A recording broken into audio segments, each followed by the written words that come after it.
Oke, gitu. Bismillahirrahmanirrahim. Assalamualaikum warahmatullahi wabarakatuh. Pada kesempatan kali ini kami dari kelompok 2 dari kelas A akan mempresentasikan hasil kerja dari kelompok kami mengenai biofarmasi hidung sistemik.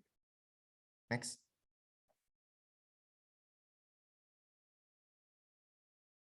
Untuk anggota dari kelompok 2 ini ada Ade Anissa, Sofia Zahra Nabila, Diah Ayu Nur Sabrina, Lutfia Miranda, Anissa Dwi Ayu, Isan Rafiki, dan Tobias Tantra Koswara. Next. Selanjutnya akan dilanjutkan oleh rekan saya. Yang pertama adalah contoh obat nasal spray. Next.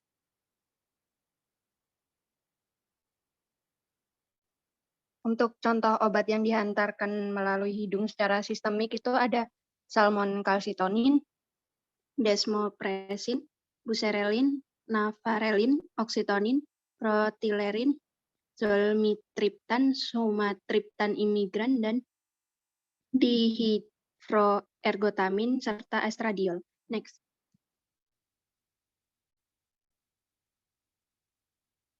Untuk obat yang kami pilih itu ya adalah calcitonin salmon nasal spray. Next. Yang kedua ada rasionalisme sediaan. Next. Sediaan kami dinamakan miasalsin dengan zat aktif calcitonin salmon dengan bentuk sediaan nasal spray. Untuk alasan dibuatnya, yang pertama, sediaan nasal spray memiliki area absorpsi yang luas, sekitar 160 cm persegi, sehingga obat dapat terserap semua oleh tubuh. Yang kedua, hidung memiliki banyak pembuluh darah, sehingga membuat proses absorpsi menjadi lebih cepat. Yang ketiga, aktivitas metabolisme pada hidung relatif lebih rendah dari rute oral, sehingga obat lebih lama memberikan efek. Yang keempat, aksi obat lebih cepat karena tidak melewati first pass metabolisme. Yang kelima, sediaan nasal spray mudah digunakan. Dan yang terakhir, zat aktif dapat memberikan efek pada saluran pencernaan sehingga dibuat dalam bentuk nasal spray. Next. Kemudian yang ketiga adalah faktor yang berpengaruh pada pembuatan. Next. Yang pertama ada zat aktif, di mana obat hidung yang ideal harus memiliki beberapa faktor berikut, yaitu kelarutan air yang tepat untuk memberikan sisi yang diinginkan, yaitu dalam formulasi sebanyak 25-150 ml. Kemudian sifat penyerapan hidung yang tepat, tidak ada iritasi hidung dari obat atau zat aktifnya. Zat aktif yang dibentuk sediaan memiliki kesesuaian fungsi, kemudian dosisnya rendah,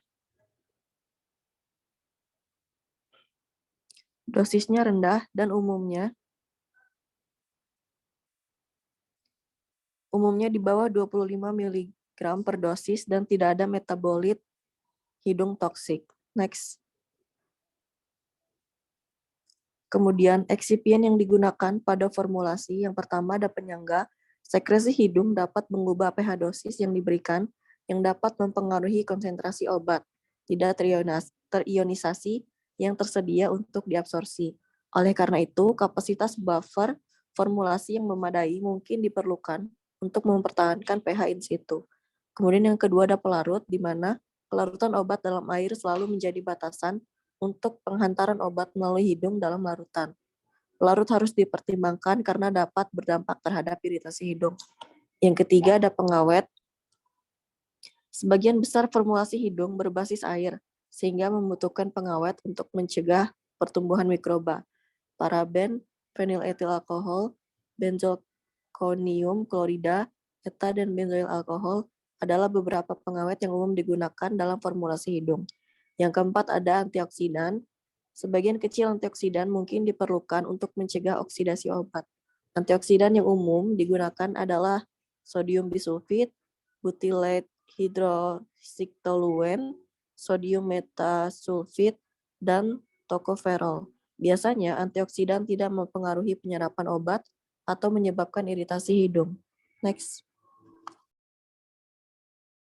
Yang kelima ada humektan. Humektan menghindari iritasi hidung dan tidak mempengaruhi penyerapan obat. Contoh umumnya termasuk gliserin, sorbitol, dan mannitol. Yang keenam surfaktan, yaitu Penggabungan surfaktan ke dalam bentuk sediaan hidung bisa memodifikasi permeabilitas membran hidung yang dapat memfasilitasi penyerapan obat melalui hidung. Surfaktan juga dapat meningkatkan stabilitas suspensi, contohnya seperti polisorbet. Yang ketujuh, polimer bioadesif. Senyawa yang mampu berinteraksi dengan bahan biologis melalui gaya antarmuka dan tertahan pada bahan tersebut untuk waktu yang lama disebut polimer bioadesif. Dari sudut pandang keamanan, penggunaan polimer ini sering dianjurkan. Yang kedelapan, ada penambah penetrasi. Peningkat penetrasi kimia banyak digunakan dalam formulasi obat hidung. Next. Kemudian berdasarkan teknologi pembuatannya, nasal spray merupakan bentuk sediaan obat yang steril. Maka dari itu, pada pembuatan nasal spray, alat-alat yang digunakan harus bersih dan steril agar sediaan yang dibuat terhindar dari kontaminan dan tidak terjadi kerusakan. Gambar tersebut adalah contoh alat dan bahan untuk pembuatan nasal spray seperti baking soda, garam, squeeze bottle, dan panci untuk merebus air. Next. Kemudian berdasarkan fisiologi tubuhnya, yaitu dari hidung yang pertama, ada sekresi hidung ini dipengaruhi oleh 3, yaitu dari viskositas, kelarutan obat, dan pH rongga hidung yang bervariasi. Kemudian yang kedua adalah pembersihan muskosiliar atau MCC. Dapat dilihat pada gambar tersebut merupakan fisiologi tubuh yaitu hidung. Next. Kemudian yang ketiga, fisiologi tubuh yang berpengaruh dari hidung adalah kondisi patologis, kondisi lingkungan, dan permeabilitas membran. Next. Selanjutnya nilai spesifikasi. Next. Untuk nilai spesifikasi ini untuk semua produk inhalasi yang mengandung bahan obat, spesifikasi bahan obat harus mencakup uji ukuran partikel dan batasannya. Metode ukuran partikel yang divalidasi dengan kriteria penerimaan yang ditetapkan pada beberapa titik di seluruh distribusi ukuran harus digunakan. Selain distribusi ukuran partikel, pH, dan distribusi ukuran tetesan juga merupakan spesifikasi khusus untuk sediaan intranasal. Next. Yang pertama itu ukuran partikel. Parameter ini harus dikontrol untuk mendapatkan sifat disolusi obat yang sesuai dengan kondisi lubang hidung. Diusahakan menghindari pembuatan ukuran partikel yang terlalu halus seperti kurang dari 5 mikron karena dapat terhirup di paru-paru. Umumnya partikel yang berukuran 5-10 mikron yang dapat disimpan di lubang hidung. Oleh karena itu dibuat sediaan yang memiliki ukuran partikel 5-10 mikron. Next. Yang kedua, pH. Tingkat ionisasi obat ditentukan oleh partisi pH, karena itu terkait dengan pH formulasi. Sedangkan pH lingkungan akan berperan penting dalam penyerapan obat intranasal. Formulasi dalam pembuatan sediaan intranasal harus menyesuaikan dengan pH hidung, yaitu 4,5 sampai 6,5. Hal ini dilakukan untuk menghindari terjadinya iritasi yang dapat terjadi dan mengoptimalkan penyerapan yang lebih efisien serta untuk mencegah pertumbuhan bakteri patogen. Next. Lalu yang ketiga ada distribusi ukuran droplet. Ukuran droplet secara signifikan akan mempengaruhi deposisi obat di bagian rongga hidung. Apabila droplet dibuat dengan ukuran yang terlalu besar atau lebih besar dari 120 mikrometer, maka akan terjadi pengendapan terutama pada bagian anterior hidung. Jika droplet dibuat terlalu kecil atau kurang dari 10 mikrometer, maka kemungkinan besar dapat terhirup dan mencapai paru-paru yang seharusnya dihindari karena alasan keamanan. Oleh karena itu dibuat ukuran droplet yang lazim yaitu antara 30 sampai 120 mikrometer. Next.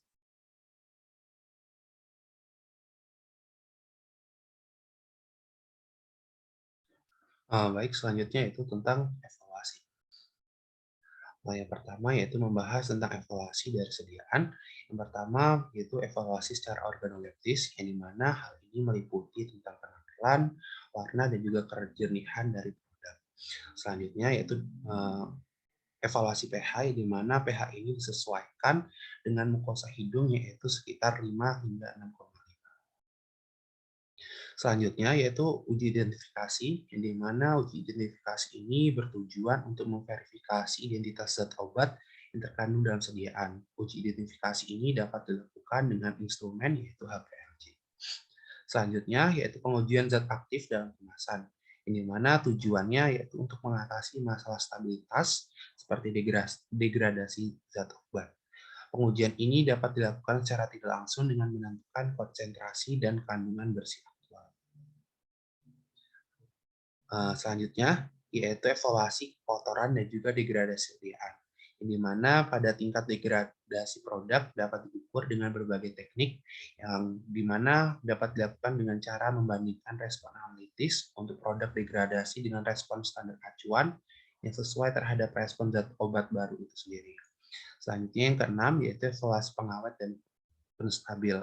Jika pengawet, antioksidan, agen pengkelat atau penstabil lainnya seperti atau ekspien, misalnya benzalkonium klorida, fenitil alkohol, adeta digunakan dalam evaluasi, maka harus dilakukan uji khusus pada produk awal ini.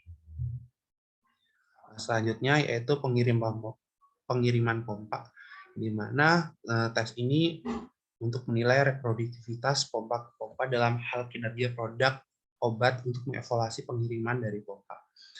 Lalu untuk menentukan bobotnya, untuk semprotan hidung,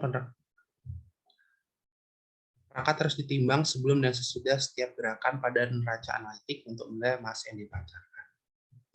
Selanjutnya yaitu mengenai tentang SCU atau Spray Content Uniformity, di mana tes ini dirancang untuk menunjukkan keseragaman bobot persemprotan dan juga konsistensi dengan klaim label serta dikeluarkan dari akun hidung.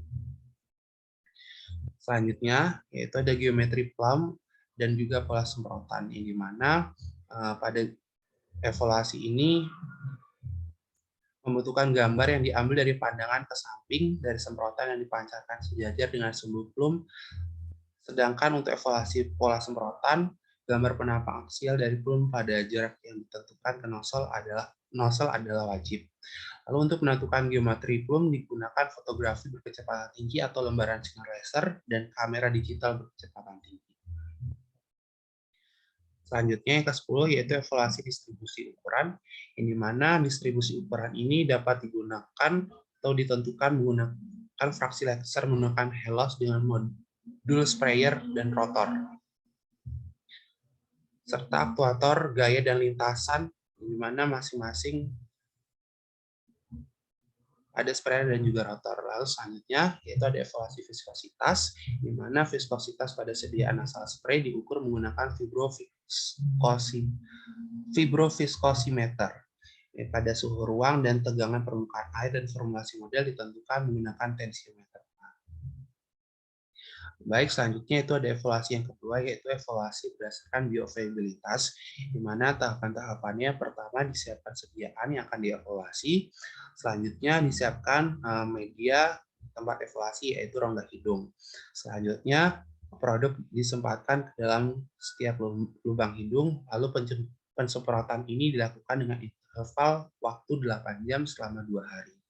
Setelah itu, dosis terakhir pada hari kedua, yaitu jam 8 pagi, sampel darah dikumpulkan selama titik waktu berikut yang untuk pengujian FP dalam maksimal, yaitu pada menit ke-5, 10, 20, 30, 45, 1 jam, 1,5 jam, 2 jam, 3 jam, 4 jam, 6 jam, dan 8 jam pasca dosis.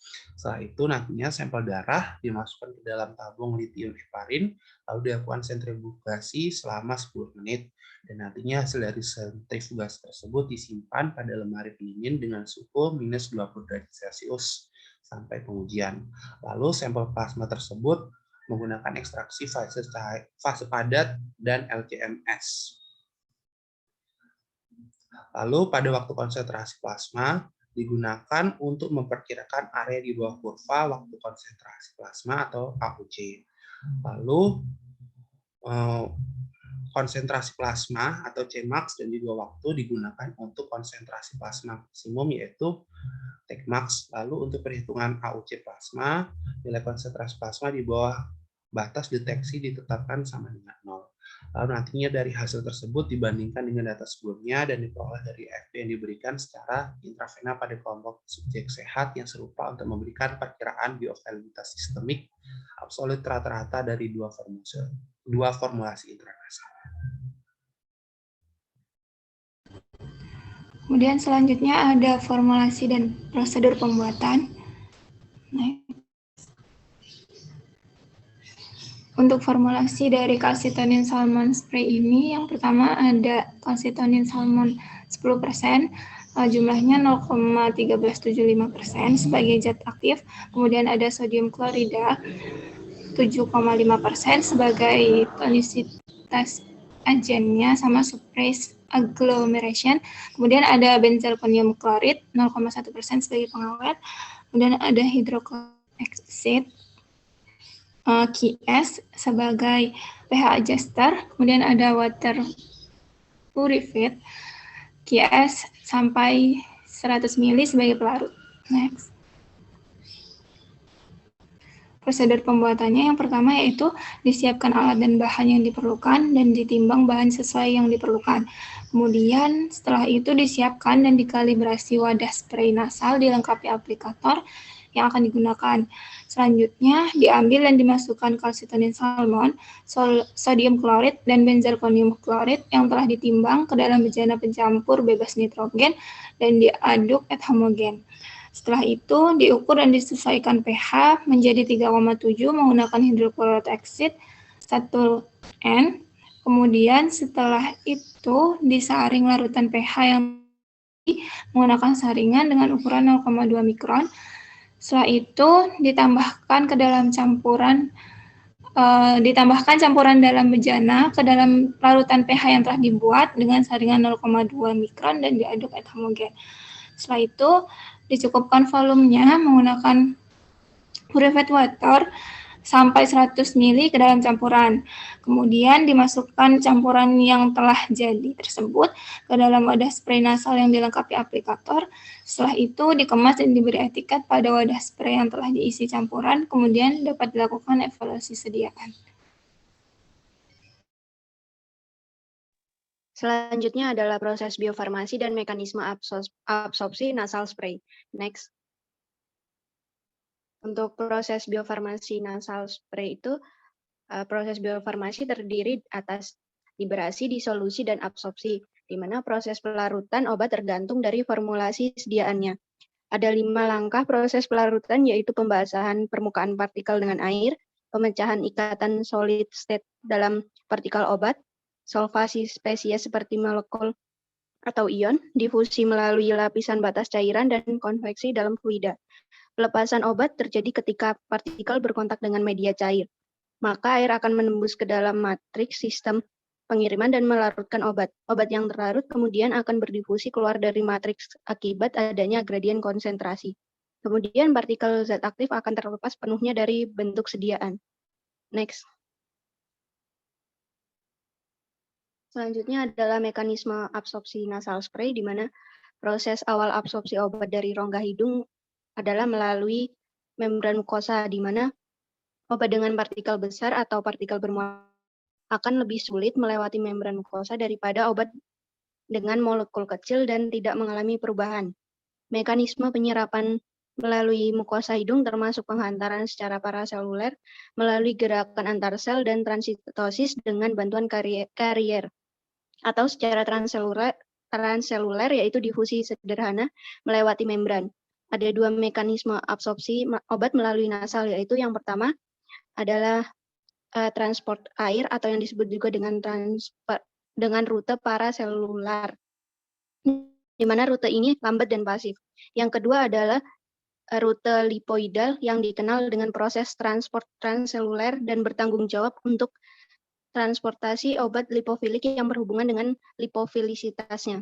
Obat juga melintasi membran sel melalui sarana yang diperantarai oleh karier atau transport melalui bukaan tight junction.